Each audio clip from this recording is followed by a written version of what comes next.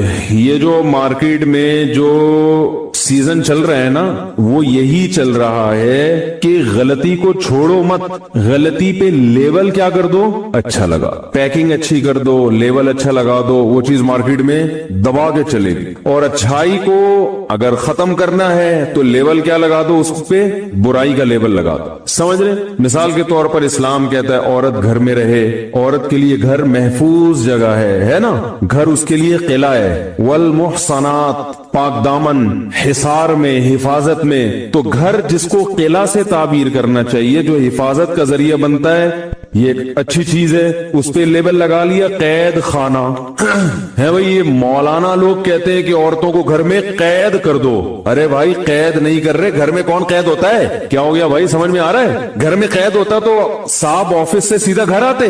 وہ پاگل ہے جو گھر سے آفس سے سیدھا جیل خانے میں جائے. روزانہ چھٹی کرنے کا دل کرتا ہے نا بھائی, بچوں کا دل کرتا ہے اسکول سے چھٹی کریں, آپ کا دل کرتا ہوگا آفس سے چھٹی کریں, دکان سے چھٹی کریں. کیوں؟ گھر میں سکون مل رہا ہوتا ہے. تو اگر وہ جیل ہوتا تو بھاگنے کا دل کرتا نا, صاحب کھڑکی سے بھاگ رہے ہوتے, بیگم دوسرے دروازے سے بھاگ رہی ہوتی, کیا خیال ہے؟ تو وہ جو حفاظت کی جگہ تھی اس کو کس سے تعبیر کر دیا, قید خانہ. یاد رکھو ایک بات, خوب کان کھول کے سن لو, تمہیں اسلام کے علاوہ خدا کی قسم کہیں سے گائیڈنس نہیں ملے گی. جو شخص یہ کہتا ہے نا کہ میں اسلام کے علاوہ کہیں اور سے سیدھا راستہ حاصل کر لوں, آپ کو کہیں اور سے موبائل ملے گا, پنکھے ملیں گے, دوائیں ملیں گی اور بزنس بھی ملے گا, سب کچھ ملے گا, لیکن آپ کو سیدھا راستہ نہیں ملے گا. یہ تو لکھ لو آپ, کیونکہ جن کے پاس دنیا کی ہر چیز اسلام نہیں ہے ان کے پاس ایک ہی چیز نہیں ہے, سیدھا راستہ نہیں ہے. تو وہی ایسے نعرے لگاتے ہیں قید خانہ, صحیح ہے نا, اور تنگ نظری اور اس طرح کی فضول قسم کی باتیں. تو وہ اعتراض مولانا لوگوں پر جو کیا جاتا ہے, وہ اعتراض یہ کیا جاتا ہے دنیا کہاں سے, بولو نا, کہاں سے کہاں پہنچ گئی, اور یہ بس وہی پرانی باتیں کرتے رہتے ہیں. دیکھو بات صحیح ہونی چاہیے, بے شک پرانی ہو, اس سے کچھ نہیں ہوتا. بات صحیح ہونی چاہیے بے شک کتنی پرانی ہو, بلکہ پرانا ہونے سے وہ اور مضبوط ہو جاتی ہے کہ یار 1000 سال کا تجربہ ہے. کوئی نئی بات کرے نا اس میں انسان کنفیوز ہوتا ہے کہ یار کوئی نئی چیز لایا مارکیٹ میں, پتہ نہیں ابھی تجربے تو نہیں کر رہا ہم پہ. پیناڈول پرانی دوا ہے نا بخار کے لیے, کیا خیال ہے؟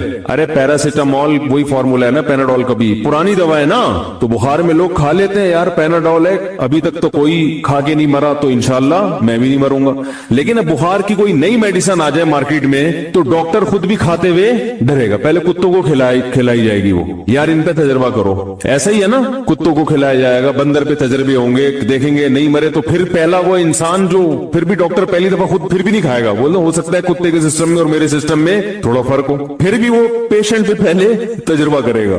تو اسلام کی باتیں اگر, اور یہ تانا پرانی باتوں کا پیغمبروں کو بھی دیا گیا ہے. قرآن سے پتا چلتا ہے کہ جب کوئی نیا پیغمبر آیا, نئے پیغمبر آئے, انہوں نے باتیں کی تو مخالفین نے اعتراض یہ کیا اساطیر الاولین, پرانی لوگوں کی پرانی تحریریں, پرانی باتیں. اسطورہ سطر سے نکلا ہے, لکھی ہوئی چیز کو اسطورہ, یعنی وہ تو کتاب کتابیں پیش کرتے تھے نا، آسمانی کتابیں اور صحیفے، پرانے قصے، کہہ رہے ہیں یہ تو پرانے باپ دادے کی کہانیاں ہیں، وہ بھی یہی کہا کرتے تھے، نوح علیہ السلام نے بھی یہی باتیں کی ہیں، اور ہود علیہ السلام بھی یہی کہہ کر گئے، ابراہیم علیہ السلام بھی یہی باتیں، دنیا کہاں سے کہاں پہنچ گئی، یہ 3000 سال 4000 سال قبل مسیح والی جو لیڈر گزرے ان کی باتیں کر رہے ہیں، یہ سمجھ میں آ رہی ہے؟ یہ پرانی باتیں ہونے کا تانا، یہ تانا بہت پرانا ہو گیا ہے۔ تو جب کوئی یہ تانا دیا کرے نا کہ یہ مولانا لوگ وہی پرانی باتیں کر رہے ہیں، تو آپ کو تمہارے تانے بھی بہت پرانے ہیں، کوئی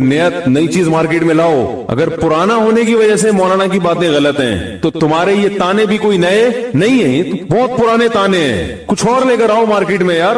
اساطیر الاولین، پرانے لوگوں کے پرانے قصے، بس یہی باتیں، وہ نبی صلی اللہ علیہ وسلم پر بھی یہی اعتراض کی۔ تو بات صحیح ہونی چاہیے، اگر صحیح بات ہے تو جتنی پرانی ہوگی اس کی ویلیو اتنی بڑھ جائے گی، اس کی ویلیو اتنی بڑھ جائے گی۔ میں اکثر حکمت کے ٹوٹکے بھی بتاتا رہتا ہوں نا، حکیموں کی بعض دوائیں بعض بیماریوں کے لیے ایسی ہیں جو بہت پرانی ہیں، کسی کی 1500 سال پرانا نسخہ، کوئی 1000 سال پرانا نسخہ، کوئی 2000 سال پرانا نسخہ، تو وہ نسخے استعمال ہوتے چلے آ رہے ہیں اور انسان کو ان سے ہمیشہ بولو بھائی فائدہ ہوا۔ وہ ایسے نسخے ہیں کہ کبھی کسی حکیم کو قبرستان پر ان کی نسخوں کی وجہ سے منہ چھپا کے گزرنا نہیں پڑا۔ بعض دفعہ ایسے گزرتے ہیں نا کہ میرے پہنچائے ہوئے لوگ ہیں تو شرم آ رہی ہوتی ہے گزرتے ہوئے وہاں سے حکیم صاحب، تو وہ کھایا کریں، گھر میں لا کے رکھ لیں، سمجھ لیں۔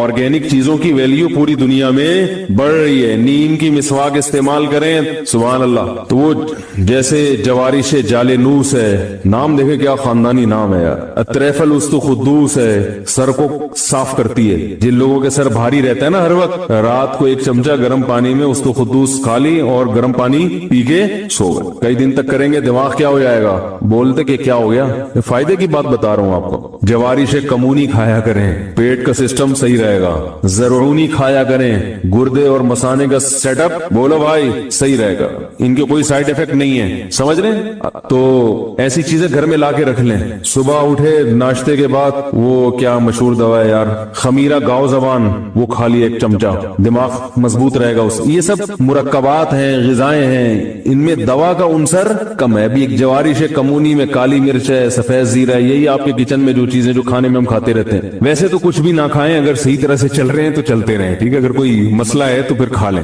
نوجوانوں کو آج کل بہت شوق ہے نا طاقتور بننے کا، تو پھر یہ کھا لیں، اگر یہ جو میں غذائیں بتا رہا ہوں، اور بھی بہت ساری ہیں، کسی حکیم سے رابطہ کریں، کوئی قبلہ حکیم ہو، معمولی نہ ہو۔ تو میں یہ عرض کر رہا تھا یہ سب پرانے نسخے ہیں، پرانے۔ اچھا حکیم بھی پرانا ہو تو اچھا ہوتا ہے، یہ ذہن میں رکھنا، بس سمجھ میں۔ ہاں بعض دفعہ نیا حکیم کچھ تجربے کر رہا ہوتا ہے ابھی ان مراحل سے، اور ڈاکٹر بھی پرانا ہی اچھا ہوتا ہے۔ یہ تجربوں کی چیز بتا رہا ہوں آپ کہ ڈاکٹر بھی ذرا بوڑھے ڈاکٹر وہ زیادہ سمجھدار ہوتے ہیں، تجربہ ہے، بعض دفعہ نیا بہت پڑھ لکھ لیتا ہے لیکن جو تجربہ ہے وہ بوڑھے ڈاکٹروں کے پاس زیادہ ہوتا ہے۔ بوڑھے ڈاکٹر بوکھلاتے نہیں ہیں، میں نے یہ دیکھا ہے، وہ بس ابھی چھوڑیں پھر ٹاپک چینج ہو جائے گا، پھر لوگ مجھ پہ طنز کرتے ہیں کیا باتیں کر رہے بیٹھ گئے۔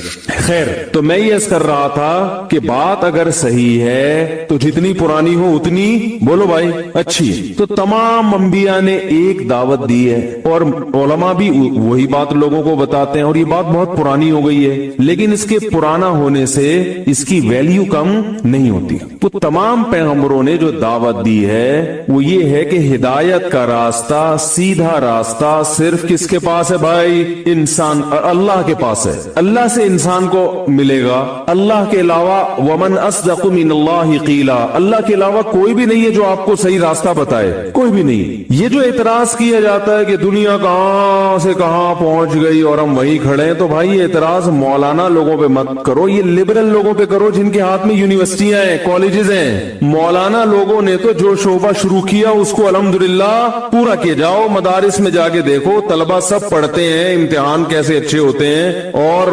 جس فیلڈ میں وہ مہارت حاصل کرتے ہیں اس میں الحمدللہ ماہرین کی تعداد زیادہ ہے، ٹھیک ہے نالائق بھی ہوتے ہیں لیکن بڑے بڑے ماہرین پیدا ہو رہے ہیں اس میں۔ تو جو یونیورسٹیاں ہمارے ہاتھ میں ہی نہیں نہیں ہے. ایک دفعہ میں نے بیان کیا تھا کہ یونیورسٹیاں علماء کے حوالے کر دو پھر دیکھو کیسے چلیں گی. تو کسی نے کہا ہاں جیسے مدارس کا بیڑا غرق کیا یونیورسٹیوں کا بھی بیڑا غرق کر دینا.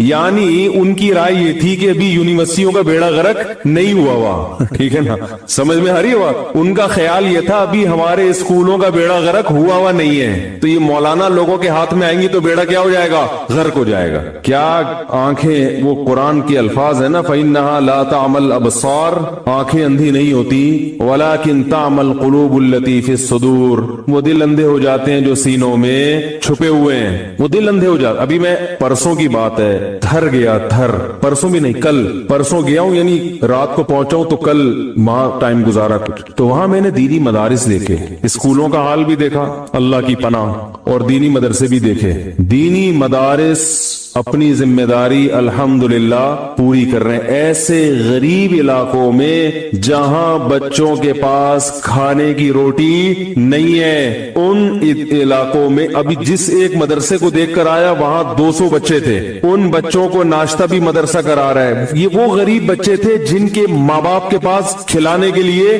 روٹی نہیں ہے. بہت سے والدین نے عین ممکن ہے اسی نیت سے مدرسے میں داخل کیا ہو کہ ہم نہیں کھلا سکتے آپ کھلا دو, تو مدرسہ ان کو کھلا بھی رہا ہے. سمجھ میں آ رہی ہے بات؟ یہ بھی ایک انسانیت کی خدمت ہے یا نہیں ہے؟ اور ان کو چور اچکا بننے سے بچا بھی رہا ہے. اگر یہ معاشرے میں ایسے ہی چھوڑ دیے جاتے تو بتاؤ یہ چور ڈاکو بنتے کہ نہیں بنتے؟ ایک ایک گاؤں میں 100 200 رہائشی طلبہ 24 گھنٹے علماء کی نگرانی میں, 24 گھنٹے. رات کو 9 بجے ان کے سونے کی ترتیب, صبح 4 بجے اٹھنے کی ترتیب, 4 بجے اٹھ کے قرآن حفظ کرنا شروع کر دیں گے, پھر ان کے کھیل کا وقت ہے, پھر ورزش کا وقت ہے. یہ وہ قوم کے پست ترین طبقہ جس کو سب نے نظر انداز کر دیا ہے, اس پست ترین طبقے کو کھلانا بھی پلانا بھی, اس کی تربیت کا بھی خیال کرنا, اس کی صحت کا بھی خیال کرنا, اور اس کی تعلیم کا بھی خیال کرنا, یہ کام تو مدارس کر رہے ہیں. آپ یہ کہہ سکتے ہیں کہ دنیاوی تعلیم نہیں ہے, وہ صرف قرآن کی ضرورت تو نہیں ہے نا, بچے کو سائنسدان بننے کی بھی ضرورت ہے, ڈاکٹر بننے کی بھی ضرورت ہے, پڑھا دو. حکومت کو چاہیے جتنا چندہ آ رہا ہے اس کو کیا کر دے, ڈبل, تو انشاءاللہ ہم وہی ڈاکٹر بھی پیدا کریں گے, انہی بچوں میں پیدا کریں گے. اور جامعۃ الرشید نے تو پیدا کر کے دکھائے الحمدللہ. گورنمنٹ کہتی ہے کہ دینی تعلیم کے ساتھ دنیاوی تعلیم بھی ہونی چاہیے مدرسوں میں.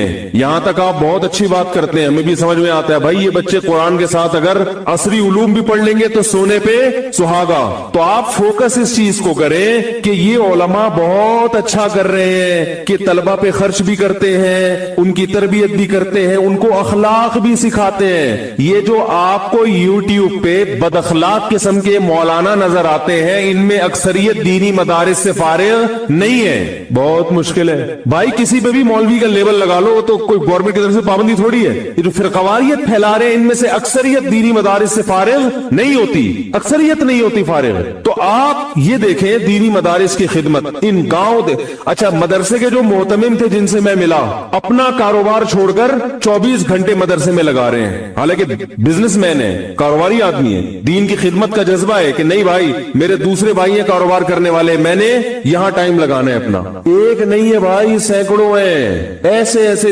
پست علاقوں میں جا کے انہوں نے کام کیا ہے کہ وہاں نہ کوئی عزت مل رہی ہے نہ کوئی شہرت, کیونکہ وہ تو میں چلا گیا میں نے دیکھ لیا. وہ عزت اور شہرت کے بھوکے اس لیے نہیں ہے کہ جب اللہ کے لیے کام کیا جاتا ہے تو پھر یہ نہیں دیکھا جاتا. دیکھو بعض ٹرسٹ ایسے ہیں جو ڈیفنس میں دسترخوان لگا کے غریبوں کو کھلا رہے ہیں, کیونکہ ڈیفنس سے چندہ زیادہ آئے گا نا. کیا خیال ہے بھائی, ڈیفنس میں غریبوں کو کیا کیا جا رہا ہے, بول لیں کھانا کھلایا جا رہا ہے. اچھی بات ہے, غریب کو تو کہیں بھی کھلا دو گے, ڈیفنس میں بھی کھلا سکتے ہو, لیکن بھائی غریب ڈیفنس میں کوئی تک بنتا ہے غریبوں کو کھانا کھلانے کا؟ جب یا تو ساری دنیا سے سارے غریب ختم ہو گئے ہوتے ہر جگہ سے, پھر آپ ڈیفنس میں کھلائیں. لیکن دنیا میں اتنی غربت ہے, آپ سروے کریں, آپ اندرون سندھ جائیں, آپ کو پتا چلے گا کیسے بیچارے لوگ چھوٹی چھوٹی جھگیوں میں پڑے ہوئے ہیں. میں تو بچوں کو بھی لے گیا تھا تھر وزٹ کرانے, میں نے کہا دیکھو بچوں دنیا دیکھو. تو ہم راستے میں گاڑی روک کرنا جھگیوں میں جاتے تھے, میں اپنے بچوں کو دکھا رہا, دیکھو بیٹا غریب ایسے ہوتے ہیں, ان کی بھی زندگی ہے. تو وہ میں جاتا تھا ویسے دیکھ رہے کیا پکا رہے ہیں کیا کھا رہے ہیں, تو وہ